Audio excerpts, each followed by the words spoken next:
엄청 오래된 인연입니다.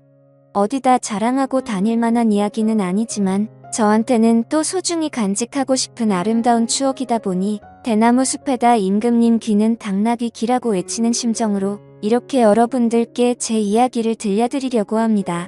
어머니가 결혼을 하면서 고향을 떠나 아버지를 따라 살게 되었습니다. 그래도 저희 어머니가 대학물을 좀 먹은 사람이라서 맞벌이 부부 생활을 했지요. 타지에서 아는 사람 하나 없이 아버지 하나만 보고 따라왔는데 어머니는 어머니 나름대로 외롭고 힘든 시간을 보냈나 봅니다. 그러다가 회사에서 친구를 한 명 사귀게 되었다고 합니다. 나이 차이는 조금 나는 편이기는 했지만 어머니한테는 그 주변 지역에서 말 터놓고 지낼 유일한 사람이었기 때문에 친하게 지내게 되었습니다. 어머니를 언니라고 부르면서 잘 따르기도 했고 다행히 둘이서 죽도 잘 맞아서 둘이서 매번 같이 놀러 다니고 그랬답니다. 그 인연이 이어져서 저희 어머니가 제가 태어나고 나서 직장을 관두면서도 두 사람은 계속해서 인연을 이어왔다고 하더라고요. 저희 집에 자주 놀러와서 지냈던지라 그리고 저 볼 때마다 이뻐해주고 용돈도 주고 했던 분이시라서 제가 이모라고 부르면서 잘 따르기도 했습니다. 그 지역에서 꽤 오래 살았기 때문에 사실상 가족 다음으로 많이 만나던 사람이 이 이모였습니다. 그런데 어린 마음에 그랬나 저한테 잘해주기도 하고 그때의 기억은 흐릿하지만 웃는 게 참 예쁜 사람이었던 걸로 기억해요. 키도 작았고 동안에다가 얼굴도 작은 여리여리하던 스타일이라서 어느 정도 제가 크고 나서는 오히려 제가 덩치가 더 크게 되더라고요. 제가 서울에 있는 대학교에 합격하면서 저희 아버지도 은퇴를 하시게 되었고 그렇게 저희는 온 가족이 삶의 터전을 서울로 옮겨가게 되었습니다. 서로 한국 땅 안에 있는데 못 만날 게 어딨냐며 어머니와 이모는 아쉬워하기도 했습니다. 하지만 무엇보다 제가 더 이상 엄마의 친구이자 이모라고 따르던 하지만 속으로는 내심 여자로서 좋아하고 있던 그녀와 떨어지게 되니 그 부분이 가장 아쉬웠습니다. 그녀 또한 제 손을 잡으면서 건강하게 잘 지내라면서 눈물까지 흘려줬. 그날 그때의 얼굴이 아직도 기억에 선명하게 남아있습니다. 그 영향을 받아서 저는 지금도 솔직히 니시 혹은 연상 취향이 굳어지게 되었습니다. 그런데 연상이라는 게 사실 나이 차가 한두 살 많은 연상을 말하는 게 아니기 때문에 젊을 때 연애를 하면서는 또래의 여자들과 연애를 하기는 했지만 무언가 저를 채우지 못하는 것이 있었지요. 아무튼 속으로 아쉬움은 많았지만 제 취향을 들킬 수 없어서 사실 그때는 주변 친구들도 여자 그룹 가수 누구 드라마에 나오는 주연급 누구 주인공 동생으로 나오는 누구 하면서 다들 연하나 동갑내기 여자들에게만 관심이 있다 보니 저는 선뜻 여자 주인공보다 여자 주인공 엄마로 나오는 사람이 더 예쁘지 않냐 하는 이야기를 꺼내기가 힘들었지요. 그래서 저도 남들하고 똑같이 나이 비슷한 직장인 여자친구를 만나게 되었습니다. 대학교 졸업할 때까지는 솔직히 별로 관심도 없었어서 연애를 하지 못했는데 오히려 그런 걸 보고 주변에서 오해들 하고 그러니 어쩔 수 없이 시작한 연애였어요. 그래도 첫 연애라고 내심 많이 좋아하기도 했고 마음도 많이 썼습니다. 하지만 최선을 다하긴 했지만 역시 중요한 순간에 커지질 않으니 한참 된 나이인데도 두 사람의 연애 관계가 더 발전을 할 수는 없었지요. 그래도 그때 여자친구가 저를 많이 이해해주고 기다려주고 어떻게는 일으켜보려고 이것저것 노력도 많이 했습니다. 도무지 그 여자친구한테 나는 나보다 나이가 많은 사람이 아니면 안 될 것 같다는 말을 꺼낼 수가 없었지요. 그 여자친구가 나쁘다고 생각하진 않습니다. 그녀도 사람인데 당연히 답답하고 힘들었겠지요. 결국 그녀는 저를 두고 다른 남자를 만나더라고요. 그런데 그 과정이 저에게는 그 사실을 숨기고 양다리를 걸치고 있던 거였어요. 그래서 그때 마음의 상처가 엄청나긴 했습니다. 저를 위해 그만큼 희생해준 좋은 사람이었던 여자친구가 나를 두고 어떻게 양다리를 걸칠 수가 있나 하는 배신감이 더 컸지요. 게다가 이러나 저러나 어쨌든 첫 여자친구였기에 여자친구의 바람에 저는 시리에 빠지게 되었고 그때 카카오톡도 연락처도 핸드폰에 있던 모든 걸 지워버리고 한동안 방황을 하게 되었습니다. 그렇게 헛송 세월을 보내다가 시간이 지나니까 해결이 되더라고요. 그리고 나서 다시 백업해둔 연락처를 정리하면서 카카오톡도 설치하고 정상적인 삶으로 되돌아갈 준비를 하고 있었습니다. 마지막 백업을 해둔 게 너무 오래 전이었어서 그동안의 친구 목록이 다 사라져 있었지요. 그런데 제 눈에 띄는 번호가 하나 있었으니 제가 대학 오면서 헤어지게 되었던 저에겐 첫사랑이나 마찬가지였던 이모의 번호였습니다.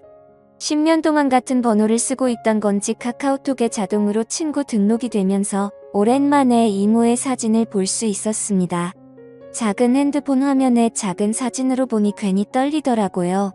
그래서 이모의 사진을 터치해서 확대를 했습니다.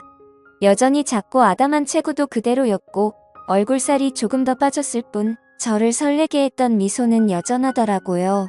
어디 아는 사람들하고 산에라도 놀러갔던 건지 등산로에서 찍은 사진을 보니 오랜만에 마음이 설레기 시작했습니다. 그때부터 그녀가 어떻게 지내나 궁금하더라고요. 그런데 상태창을 보니까 메모 남겨놓듯이 해놓는 프로필 상태 메시지 아무것도 필요 없어라고 약간 냉소적인 구절을 상태 메시지로 남겨놨더라고요. 그리고 프로필 사진으로 되어 있는데 그게 올려보면 옛날에 해놓은 과거 사진들도 다 볼 수 있었거든요. 그런데 사진이 하나도 남아있지 않는 겁니다. 지금 프로필로 되어 있는 사진을 제외하면 말이죠. 그때 직감적으로 이모에게 무슨 일이 있는 건가 하는 생각이 들었습니다. 제가 여자친구한테 받은 상실감 때문이었을까요? 아니면 그 여자친구가 그렇게 노력을 하며 오랫동안 사랑을 나누는데도 한 번을 재구실을 못했던 게 사실은 마음속에 오래전부터 그녀를 품고 있었기 때문이었을까요? 무작정 짐 싸들고 이모가 살고 있는 예전 그 동네로 향했습니다. 하도 오랫동안 이어온 인연이다 보니 어디 사는지도 다 알고 있었는데 이모 집에 찾아가니 모르는 사람이 나오더라고요. 10년 이모와 떨어져 지낸 시간이 10년이고 강산이 변한다는 세월이 기나지만 체감상 그렇게 오랜 시간이 지난 것 같지 않은데 집부터 바뀌어 있으니 당황스러웠습니다. 그녀가 보고 싶어 찾아간 동네였으니 그녀를 찾아 애엠을 봐야 단도직입적으로 그녀에게 대놓고 연락을 해봐야겠다는 생각이 들었어요. 멀리 떨어져도 얼굴 못 보고 지낼 일이 있냐고 했었지만 정말 거짓말같이 매일매일 만나던 이모였는데 이사 가자마자 10년 동안 그냥 아예 남이 되어버렸었거든요. 내 번호가 저장이나 되어 있으려나 사실 큰 기대를 하지 않았는데 이모는 전화를 받자마자 제 이름을 불러주더라고요. 이렇게 반갑게 맞이해줄 거면 왜 지난 10년 동안 모르는 사람처럼 지내왔는지 제가 얼마나 이모를 보고 싶었는지 몰랐나 싶기도 하더라고요. 이모와 저는 오랜만이라며 엄마는 어떻게 지내니, 학교는 졸업 잘했니, 회사는 다니니 등등 별 실없지 않은 안부를 물으며 한참 동안 대화를 나눴습니다. 그러다가 이모도 제가 갑자기 연락을 한 이유가 궁금해졌는지 오랜만인 건 좋은데 무슨 일 있는 거냐고 왜 연락을 했냐고 물어오더군요. 그래서 솔직하게 이모 카카오톡에 있는 사진과 프로필 메시지 보고 이모한테 무슨 일이 있는가 싶어서 저도 모르게 연락을 하게 되었다고 했습니다. 그러니 이모가 제 말을 듣고는 뭔가 쓸쓸하게 웃으면서 별일 없다고 하더라고요. 그래서 저는 이모한테 무슨 일이 있는 줄 알고 지금 이 동네까지 내려와 있다. 이모 집까지 찾아가 봤는데 모르는 사람이 살고 있더라는 이야기를 꺼냈습니다. 그러니 이모가 조금 놀란 눈치더라고요. 사실 카카오톡 상태 메시지만 보고 누가 이렇게 멀리서부터 찾아오는 일은 거의 없는 일이잖아요. 오겠다고 대화를 했던 것도 아니고 심지어 제가 제 또래의 여자한테 이렇게 했으면 이모도 이해나 할 만한 상황이겠지만 다른 사람도 아니고 저와 이모의 나이 차와 사이였으니 말입니다. 밖에서 한 1시간 정도를 기다렸나 이모가 헐레벌떡 제가 있는 곳까지 나오더라고요. 그래도 그 와중에 제 마음을 눈치라도 챈 것인지 화장도 싹 하고 머리도 다듬어져 있는 게 조금 멋을 내고 나온 것 같았습니다. 예전에도 이모의 아름다움이 참 좋긴 했는데 사실 회사 출퇴근할 때 하는 정도의 꾸민 모습만 봤지 진짜로 이렇게 마치 애인을 만나듯 꾸미고 나온 이모의 모습은 제 생각보다 훨씬 더 아름다워 보였습니다. 10년의 세월이 무색하게 저를 설레게 만들던 그 여자가 내 눈앞에 있으니 묘한 고향감에 휩싸이기 시작했습니다. 심지어 예전에는 항상 어머니와 함께 셋이서 그녀를 만났는데 이번엔 남자 대 여자로 단둘이서 만나고 있으니 그 기분은 이루 말할 게 없었지요. 직접 만나니 이모가 아무 일 없이 잘 지내고 있다던 말과는 다르게 이모의 현재 상황을 말해주더라고요. 사실 저희 가족이 서울로 가기 전부터 남편과 불화가 생기기 시작했고 10년이 지난 지금에서야 결국 이혼을 하게 되었다는 겁니다. 그런데 그 과정에서 자식들이고 뭐고 다 대가리 크고 나니까 자기가 회사 다니며 힘들게 키워준 것도 모르고 돈 많은 아버지 따라갔다고 자기는 이제 완전 혼자가 된 거나 마찬가지라며 힘들어하더라고요. 이모가 힘들다고 하는 말에 저도 사실은 이러하다며 현재 제 상황을 설명했습니다. 저 또한 큰 시리에 빠져있는 상황이라 이모가 보고 싶어 여기까지 내려왔다는 그 명분을 설명하고 있던 것 같았습니다. 그런데 이모는 눈이 휘둥그레지면서 그런 일이 있었는데 왜 여기를 내려온 거냐고 묻더라고요. 그래서 이모에게 커피 말고 같이 술이나 한잔 하자고 같이 술 마셔주면 다 이야기를 해주겠다고 말했습니다. 그러니 이모가 눈빛이 조금 바뀌기 시작하면서 일단 저에게 알겠다는 말을 하고 어렸을 때도 자주 가던 동네 경양식점 같은 호프집으로 저를 데리고 갔어요. 여기가 음식도 맛이 좋긴 하지만 일단 옛날식 경양식집이라서 자리도 벽으로 다 칸마다 나누어져 있고 조용히 단둘이 이야기 나누기에는 이곳만큼 좋은 곳이 없었거든요. 그때 저도 솔직히 이모가 조금씩 저에게 마음을 활짝 열고 있다는 생각이 들기도 했습니다. 이모가 저랑 첫 잔을 짜느랬더니 벌써 술을 같이 마실 정도로 큰 줄은 몰랐다고 시간이 참 빠르다더니 하면서 두 사람 사이에 묘해지는 분위기를 환기시키려고 애써 노력하는 게 보이더라고요. 술을 한두 잔 나누다가 저도 이모에게 제가 여자친구와 헤어졌던 이야기를 하면서 사실 여자친구 앞에서 내가 고개 숙인 남자일 수밖에 없던 이유와 노력을 해도 잘 해결되지 않았던 사실까지 낱낱이 말했습니다. 그리고 그 문제의 중심에는 항상 다른 사람도 아니고 이모가 있었다고요. 이모도 이모 나름대로 그 나이 때는 별거 아닌 거라고 대충 고민 상담을 해주려고 했던 것 같은데 몸쪽 꽉 찬 돌직구를 날려버리니 정신을 못 차리고 제 말에 얼어붙어서 아무 말도 잇지 못하더라고요. 그래서 한 번 더 이모에게 돌직구를 날렸습니다. 사실 이제는 모르겠다. 내가 재구실을 못하는 건지 아니면 정말 이모 때문에 그런 건지 한번 알아보고 싶다고요. 이게 해결이 되면 저도 앞으로 쟤한테 문제가 있는 게 아니라 억눌렸던 제 마음과 심리적인 요인을 알 수 있으니 저한테도 도움이 되지 않겠냐. 이모에 대한 걱정도 많았지만 나도 내 마음을 확실하게 정리를 하고 싶어서 찾아온 거다 하고 단도직입적으로 다른 게 아니고 이모를 원한다는 말을 건넸습니다. 이모는 무슨 말을 그렇게 하냐며 손사래를 치기는 했지만 거절을 하지도 않았고 자리를 떠나지도 않았습니다.